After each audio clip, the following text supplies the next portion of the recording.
for grounding my daughter and canceling her senior trip after I found out she was cheating on her boyfriend. I have two daughters, Lizzie, 17F, and Mackenzie, 14F. Dad and I divorced a few years ago after I discovered he was having an affair. The kids most of the time, and their dad has them every weekend and during the summers. Lizzie has been dating Jacob, 18M, for over a year now. Jacob is constantly at our house. Sweet, good young man, and I believe he'll be valedictorian of their class. However, a few weeks ago, I overheard Lizzie on the phone with a guy, clearly flirting. First, I thought it was Jacob, but then I heard her say Brandon. Realized she was talking to someone else. A week later, she mentioned to me that she was heading out to hang with a friend.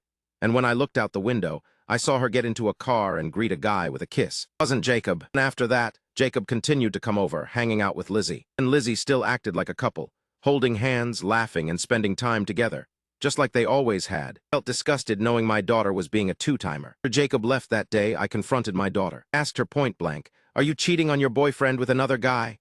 She said it was none of my business and that her personal life was hers only. I told her she was wrong and that I raised her better than to treat people like this. Told me she was bored with Jacob and that Brandon was more her type now. Told her that if she wasn't happy, she should just break up with Jacob. Said she didn't know if she wanted to be with Brandon, if she was just having fun flirting and teasing. Told her cheating was unacceptable and wrong, and as a consequence, I grounded her. Also told her she wasn't allowed to go on her senior trip with her friends. Obviously did not take that too well, and has been at her dad's place for the last couple of days. Ex-husband called me, saying I was being unreasonable not letting her go on the trip, and that her and Jacob was just a high school thing. He then told me I needed to put my bitterness aside and stop punishing his daughter. Told him I was teaching our daughter right from wrong, and that actions have consequences,